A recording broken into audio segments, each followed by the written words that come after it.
Obrigado, pastor Alain. Quero compartilhar a palavra de Deus com você. Você pode abrir a sua Bíblia já em Mateus capítulo 5.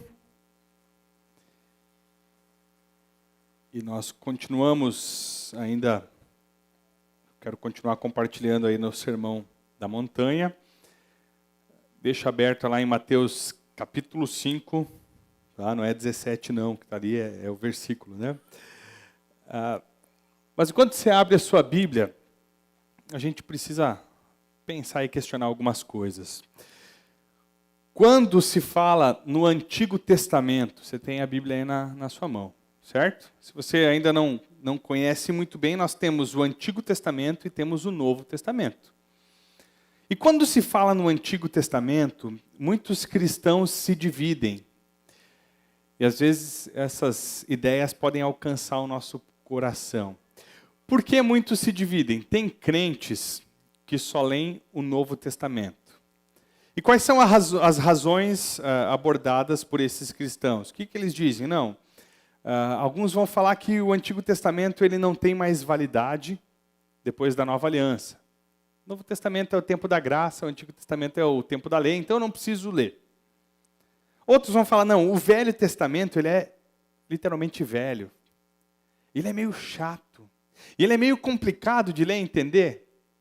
Então, vamos deixar ele para trás, né? Tem muitos de nós, irmãos, que começam o início do ano empolgados com a leitura bíblica. Não é assim? Já aconteceu com você, comigo já aconteceu. E você está lendo empolgadíssimo, e de repente você chega em Êxodo, e estão histórias maravilhosas, mas começa a descrição do templo e o negócio fica complicado. Mas você persevera, você avança, e você chega em Levítico e você pensa, não vai dar, né? É muita lei, é muito detalhe difícil para mim. Existem algumas barreiras, né, quando nós falamos no Antigo Testamento. Bom, por que eu estou falando isso? Por causa dos versículos bíblicos que nós vamos ler hoje. No Sermão da Montanha, Jesus falou sobre as bem-aventuranças, e você lembra, né, a verdadeira alegria em Cristo, em Deus, nós tratamos sobre isso. Jesus falou sobre o que nós somos o sal da terra e a luz do mundo, e agora ele vai falar sobre a lei de Deus, mais especificamente sobre o Antigo Testamento. Então, meus irmãos, quando nós nos encontramos nesse impasse, o Antigo Testamento é importante ou não? Ele ainda vale, não vale? Eu leio, não leio? Eu estudo, não estudo? Só fico no Novo Testamento?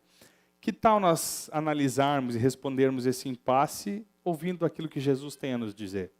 Vamos lá? Mateus capítulo 5, versículo 17. Nós vamos ler até o versículo 20, do 17 ao 20. Está aqui na tela, você pode acompanhar na sua Bíblia também. Diz o seguinte a palavra de Deus através do seu Filho Jesus Cristo. Não pensem que vim abolir a lei ou os profetas. Não vim abolir, mas cumprir. Digo-lhes a verdade, enquanto existirem céus e terra, de forma alguma desaparecerá da lei a menor letra ou menor traço, até que tudo se cumpra. Todo aquele que desobedecer a um desses mandamentos, ainda que dos menores, ensinar os outros a fazerem o mesmo, será chamado menor no reino dos céus. Mas todo aquele que praticar e ensinar esses mandamentos será chamado grande no reino dos céus. A lei. E o versículo 18, ele afirma, enquanto existirem céus e terra, de forma alguma desaparecerá da lei a menor letra ou menor traço, até que tudo se cumpra. Tudo se cumpra. O que Jesus afirma a respeito da lei dos profetas? Que não desaparecerão. O Antigo Testamento não irá desaparecer até que tudo se cumpra. E é interessante, porque embora isso aqui está registrado na língua grega, tem algumas partes em hebraico aqui. Por exemplo, nós lemos aqui, né? Eu li aqui na minha versão, não desaparecerá da lei a menor letra. Quando esse termo aparece aqui, na original está uma letra hebraica, o Yod, né? Yod, que é a menor das letras do alfabeto hebraico. Então Jesus está dizendo, olha, não vai aparecer o Yod, que é a letrinha pequenininha. Aquela letrinha miudinha não vai aparecer. E quando ele fala o menor traço, ele está se referindo a um traço chamado queraia. O queraia, no alfabeto hebraico, era um traço que era colocado, né, como um pontinho, um sinal vocálico, que era colocado em alguns lugares da letra hebraica para mudar o som ou para mudar a letra. No português, o que a gente tem, que nos lembra, que talvez seja parecido, é o cedilha. Lembra do cedilha? Você pega um C e bota um A, como é que fica? K, não é? C e A, K. Agora você bota um cedilha embaixo do C, como é que fica? Sa. Um cedilha mudou a letra. O queraia é isso, era um pequeno sinal que mudava uma letra. Mas o que Jesus está querendo dizer com isso? Que mesmo a menor das letras, ou o menor dos sinais, eles não serão retirados, eles não irão desaparecer. Eles são importantes até que tudo se cumpra. Bom, eu quero destacar aqui com vocês nessa noite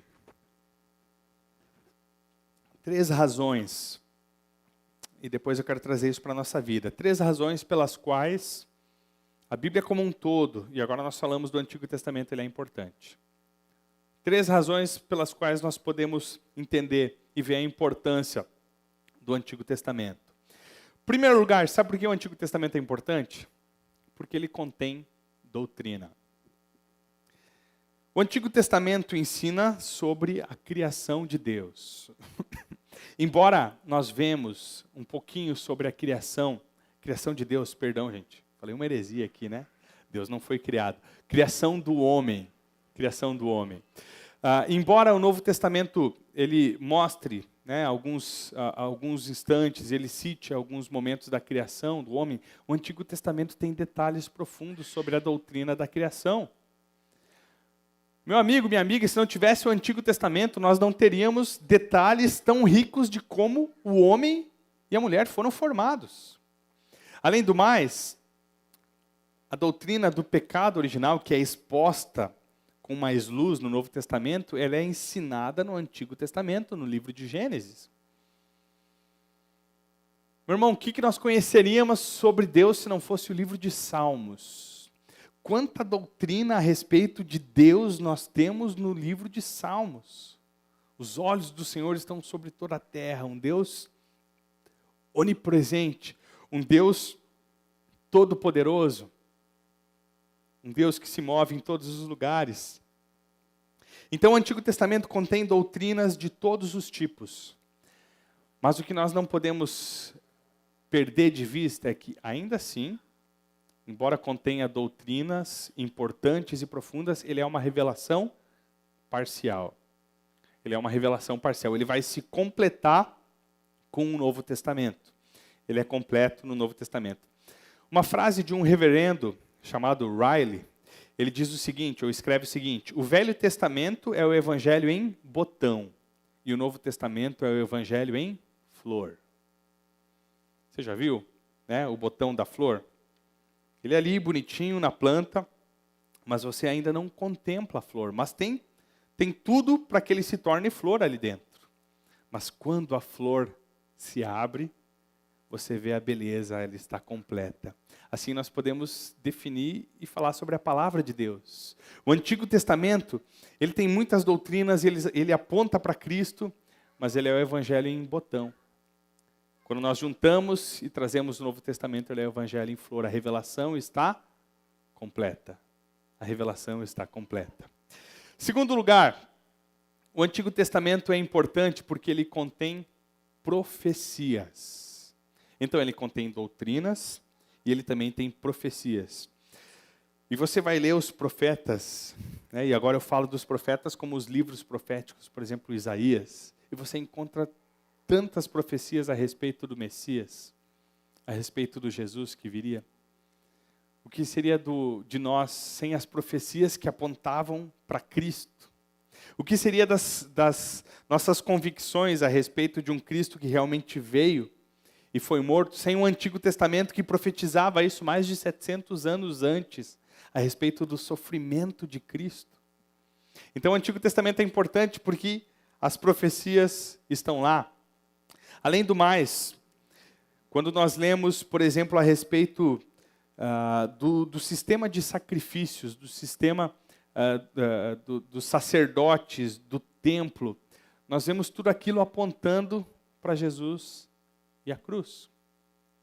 Então, quando nós lemos no Antigo Testamento que um animal precisava ser sacrificado, né, para que houvesse perdão de pecados, esse sistema está profeticamente apontando para o Filho de Deus que seria morto.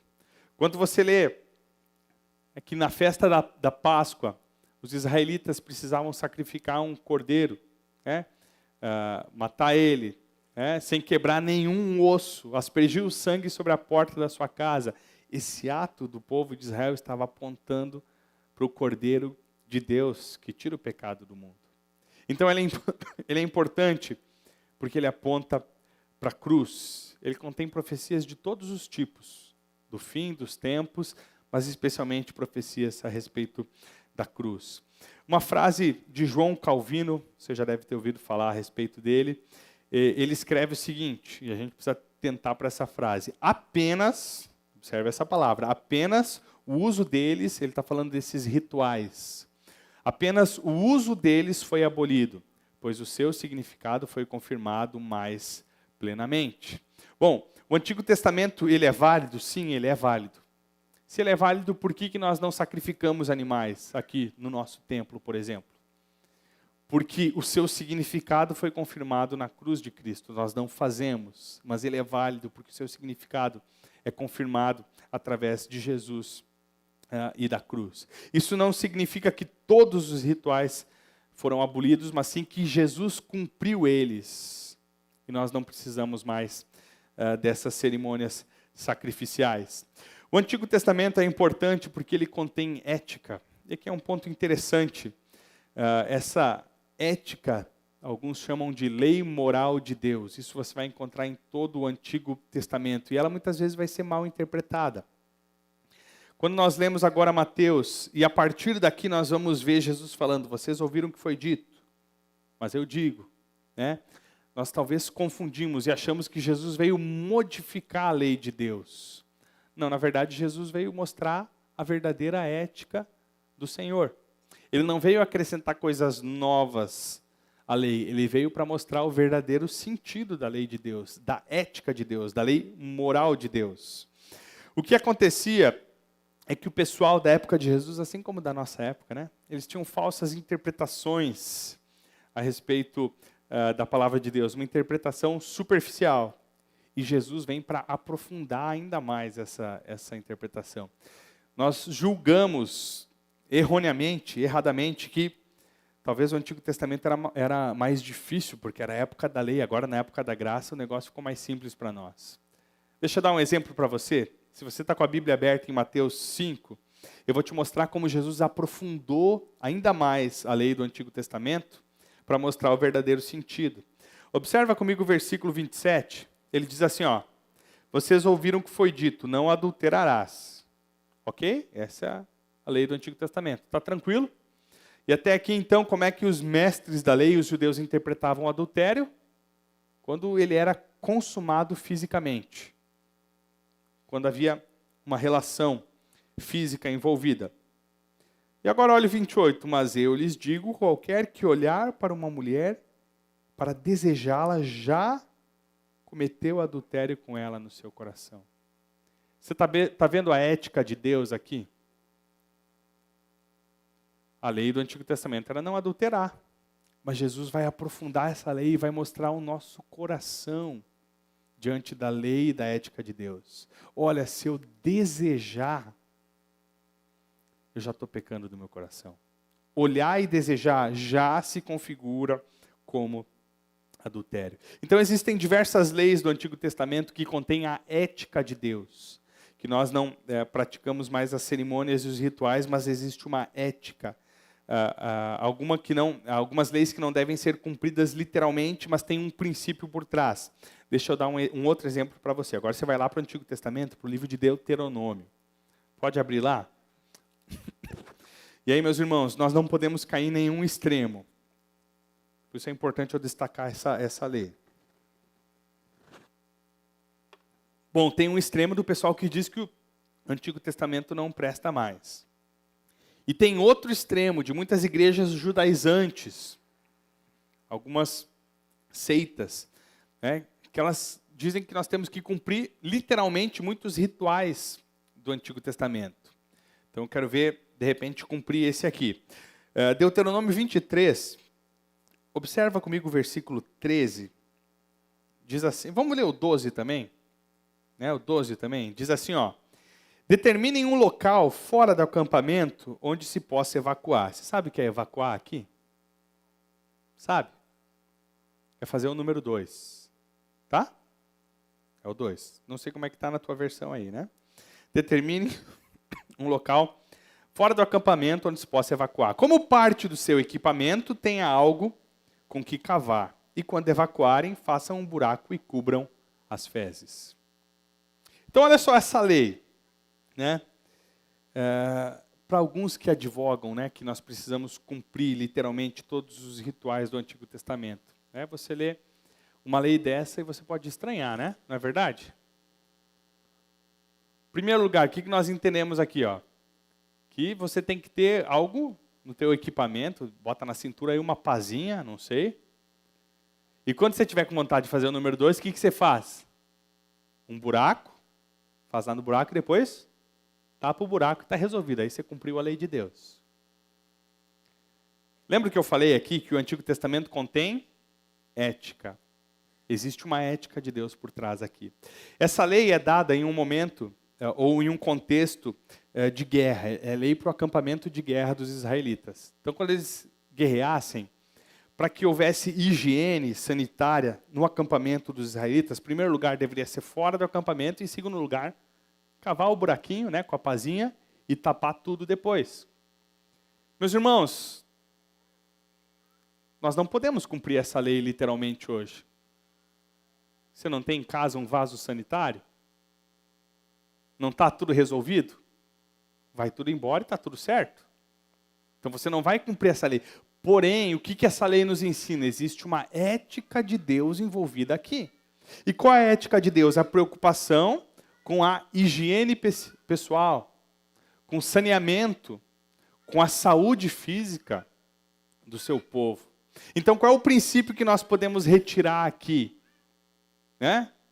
Olhando uma lei como essa, qual é a lei moral, a ética que nós vemos de Deus aqui? Meu irmão, minha irmã, nós não podemos ser relaxados com a nossa casa, com as nossas coisas, com o nosso corpo. Nós precisamos cuidar. Saúde, limpeza, há uma ética por trás da qual nós aprendemos aqui, mas não cumprimos essa lei literalmente. Então, o Antigo Testamento tem doutrina, tem profecia e tem ética. E agora eu faço um alerta para a igreja, já caminhando ao final da nossa mensagem. Muitos não conseguem acomodar esse ensino de Jesus, que ele não veio para abolir, mas veio para cumprir. Né? E eles acabam tentando abolir o Antigo Testamento, excluir ele das suas vidas ou da sua Bíblia. Eu quero dar um exemplo aqui, e é um exemplo bem antigo. Você acha que os hereges, os lobos, devoradores são só do nosso tempo? Não. Tem muito falso mestre no nosso tempo, mas eles são antigos. No 2º século, depois de Cristo, um cara chamado Marcião, era um teólogo. Ele é conhecido como herege, né, por muitos historiadores cristãos. O que esse cara fez, o Marcião? Ele reescreveu todo o Novo Testamento, e de todo o Novo Testamento ele apagou toda e qualquer referência que havia ali do Antigo Testamento. Então, quando nós lemos, por exemplo, Mateus 5, e Jesus cita o Antigo Testamento, né, o que Marcião fez? Ele retirou do Novo Testamento toda e qualquer referência. Tudo aquilo que Paulo fala, Paulo cita muito o Antigo Testamento, né? Ele simplesmente tirou. Mas os discípulos de Marcião foram piores ainda, né? Foram mais hereges ainda. O que eles fizeram? Eles não tiraram as palavras. Eles pensaram assim, nós não podemos arrancar, isso vai chocar muitas pessoas. Vamos mudar um pouquinho? E aí o que eles fizeram? Por exemplo, essas palavras de Jesus. Jesus disse, eu não vim para abolir a lei e os profetas, mas vim para cumprir. O que eles fizeram? Eles reescreveram da seguinte maneira, eu vim não para cumprir a lei e os profetas, mas para aboli-los. Percebeu? Como é que é o exercício das seitas? Não vamos assustar o povo, vamos mudar um pouquinho. Muda um pouquinho essa direção. Meus queridos, querida igreja, hoje em dia nós encontramos uma porção bem grande, de homens e mulheres que desprezam o Antigo Testamento, ou que colocam ele no lugar que não deveria, ou que desprezam a palavra de Deus. Recentemente, não sei se faz mais de um ano ou não, um pastor que era da Ordem dos Pastores Batistas do Brasil, ele declarou em um culto gravado na sua igreja para todos verem que a Bíblia precisava ser reescrita. E o que ele quis dizer isso? Reinterpretada. E o pior de tudo, qual é a ideia de interpretação da Bíblia? Desses homens e desse que declarou isso. A ideia era reinterpretar de acordo com a sua visão política. Meus irmãos, nós vamos rebaixar a poderosa e santa palavra de Deus a uma visão política, seja de direita ou de esquerda. Que baixaria. Agora, uma igreja vizinha nossa aqui em Vitória, essa semana retrasada, nós lemos notícias de um pastor, também batista, que foi afastado da igreja. A minha esposa tem parentes dela nessa igreja. O que está acontecendo ali? É um homem que está tentando acomodar a palavra de Deus à sua visão política, distorcendo a palavra de Deus. E aí um concílio com 15 pastores foi até essa igreja, examinou essa igreja, viu essas doutrinas, houve problema judicial e agora a justiça determinou que ele se afastasse da igreja. Que vergonha para o Evangelho. Que vergonha para o Evangelho. Irmãos, o meu alerta é o seguinte: talvez muitos de nós aqui estamos bebendo água envenenada. Como assim? Nós temos acesso à palavra de Deus, à pregação da palavra de Deus, a estudos bíblicos na internet. Isso é bom, isso é maravilhoso, mas cuidado. Cuidado para que teu coração não seja enganado e levado por pequenos detalhes que vão se modificando a respeito da palavra de Deus. Nós não podemos ir nem para nenhum extremo. O extremo de cumprir o Antigo Testamento todo ao pé da letra, e o extremo de abolir ele como se ele não tivesse importância. Nós precisamos entender aquilo que Cristo cumpriu e a lei moral de Deus dentro dele. Não podemos distorcer a palavra de Deus como todo. Meu conselho para você é que você, eu, todos nós, possamos ficar com aquilo que Cristo disse. E não tanto com que talvez os pastores do YouTube e da internet estão dizendo, mas com o que Cristo disse. Queridos, eu quero fazer mais uma aplicação ainda. Nós estamos diante de um livro poderoso. Um livro realmente poderoso. Um livro que tem poder de transformar vidas através da ação do Espírito Santo e dessas palavras. Jesus, o nosso mestre, aquele que é a nossa referência, ele viveu esse livro, ele estudou esse livro, ele conhecia esse livro. Em momentos importantes, como por exemplo quando ele foi tentado por Satanás no deserto, o que ele usou como escudo e como proteção na tentação, como arma contra Satanás? A palavra de Deus. E era o Antigo Testamento. Então ele era um grande e profundo conhecedor e estudioso da palavra de Deus.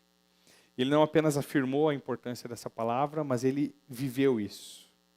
Ele viveu. Diante da dedicação de Cristo à palavra do Senhor, cumprindo, estudando, eu pergunto a você, qual tem sido a tua dedicação à palavra de Deus? Qual tem sido a tua dedicação à palavra de Deus? Que bom que você decidiu frequentar a escola bíblica e aprender mais. Que bom que você está estudando em algum grupo. Que bom que você está na igreja ouvindo a pregação da palavra de Deus. Mas e na sua vida diária, essa palavra tem tido espaço? Ou é uma palavra só para os domingos?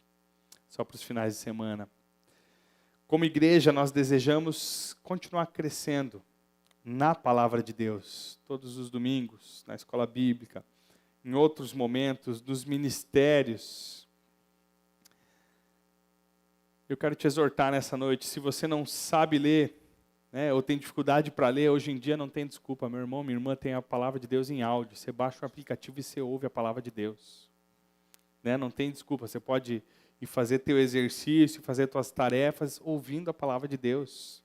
Nós temos acesso à palavra de Deus. E o que me impressiona é como nós desprezamos esse acesso à palavra de Deus.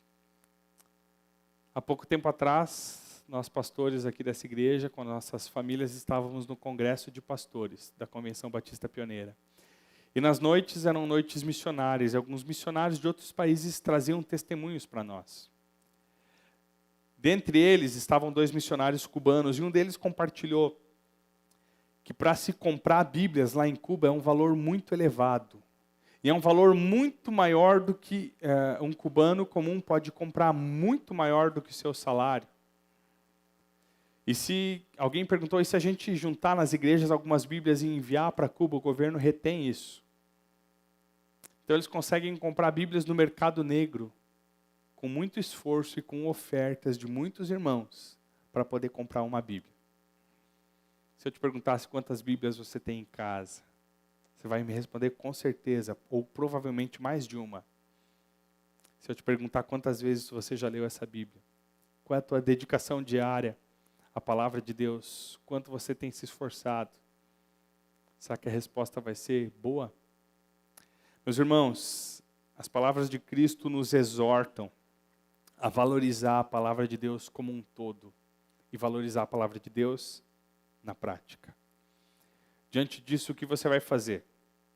Você vai sair daqui como se a exortação da palavra de Deus não fosse dada ao seu coração e a palavra vai continuar fechada lá na cabeceira da tua cama, enchendo poeira, ou aberta na porta da tua casa, lá no Salmo 91, para espantar mal-olhado, coisa que não tem poder nenhum, ou essa palavra será poderosa no teu coração e na tua mente, lida, entendida e ouvida.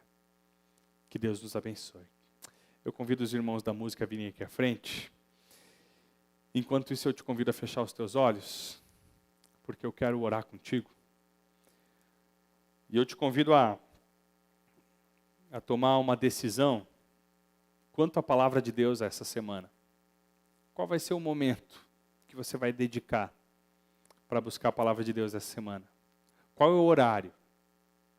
Serão todos os dias? Vai falando com o Senhor aí no teu coração, Senhor, esse dia, esse horário é o horário que eu quero buscar o Senhor. Senhor, eu quero ler a tua palavra. Senhor, eu quero ter um objetivo de ler a tua palavra inteira, se eu ainda não li. Coloca objetivos, decisões diante do Senhor com essa palavra. Eu quero orar com você. Paizinho, obrigado pela tua palavra, porque ela é poderosa. E as nossas vidas, elas são prova, Senhor, do poder da tua palavra, palavra que transforma corações. Mas a nossa vida, tantas vezes, é uma vida vazia dessa palavra. E por isso nós vivemos em pecado, em tantas dificuldades, porque temos pouco de ti e da tua palavra no nosso coração. Senhor, nessa noite nós queremos reconhecer isso como aquilo que verdadeiramente é pecado. O pecado de não procurar conhecer a tua palavra. Seja ouvindo ela, seja lendo, seja estudando. Em nome de Jesus, nos perdoa por esse pecado. Como igreja que tem acesso à tua palavra, que a despreza. Em nome de Jesus, dá-nos o poder do teu Espírito Santo para buscarmos essa palavra diariamente. Preenche ela, ou melhor, preenche o nosso coração com a tua palavra, em nome de Jesus. Amém, Senhor.